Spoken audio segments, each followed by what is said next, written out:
Bien comme prévu, je reviens vers vous en ce mercredi matin pour vous donner un petit peu des nouvelles et des informations. Le bilan de la semaine. Cette semaine, nous n'accueillons pas d'élèves comme la semaine dernière.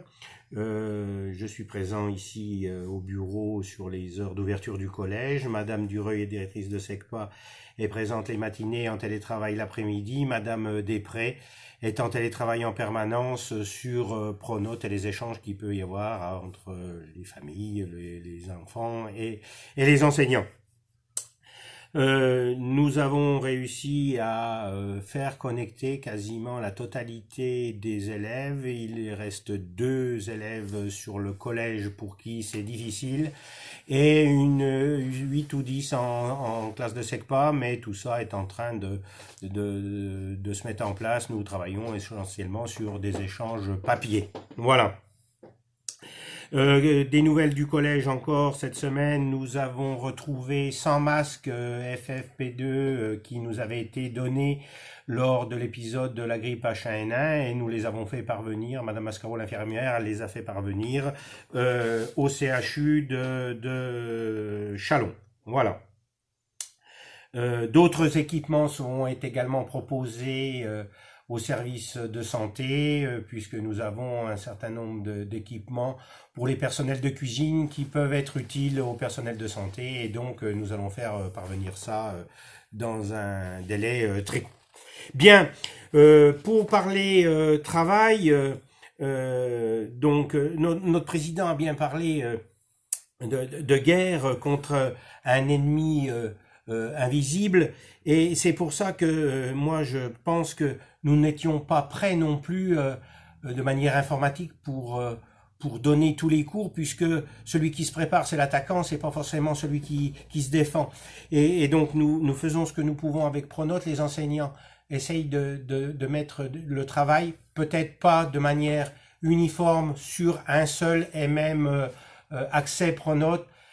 Je vous demande de l'indulgence, nous aussi nous faisons comme nous pouvons et essayons d'échanger au mieux avec les familles. Voilà, le site Pronote du collège Pasteur est devenu le site de rencontre le plus fréquenté, avec ses amours mais aussi ses incompatibilités. Donc nous essayons de faire au mieux. Parfois ça décroche parce que le nombre de connexions est trop important. Attendez quelques temps avant de nous appeler pour voir ce qu'on peut faire. Voilà. Notre avenir maintenant, pour la semaine prochaine, nous essaierons de continuer au mieux les échanges avec vous. L'école à domicile est quelque chose de compliqué. Si ça marchait mieux que l'école au collège, ça se saurait. Il y a longtemps qu'on aurait fait des économies de budget et aussi bien de la part des ministres et puis nous en tant que contribuables on se serait dit il y a une autre manière de fonctionner. Donc faites ce que vous pouvez d'un côté comme de l'autre, aucune obligation à faire tout ce qui vous est demandé dans un laps de temps très très court. On fait ce qu'on peut. Pour l'instant, monsieur le ministre a dit que les examens allaient continuer, donc je demande aux élèves de 3e de bien m'envoyer dans les 10 jours ce qu'ils vont choisir à l'oral. Ça leur permettra de travailler et d'être parfaitement prêts.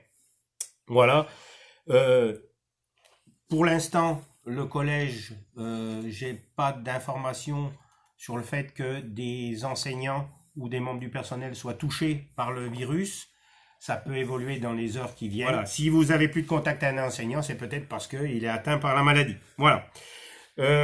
Suivez bien les consignes de confinement, rapprochez-vous de vos proches, des personnes âgées qui ont besoin du lien, tenez bon, respectez bien tout, c'est très important pour qu'on se retrouve dans le collège le plus rapidement possible. Merci.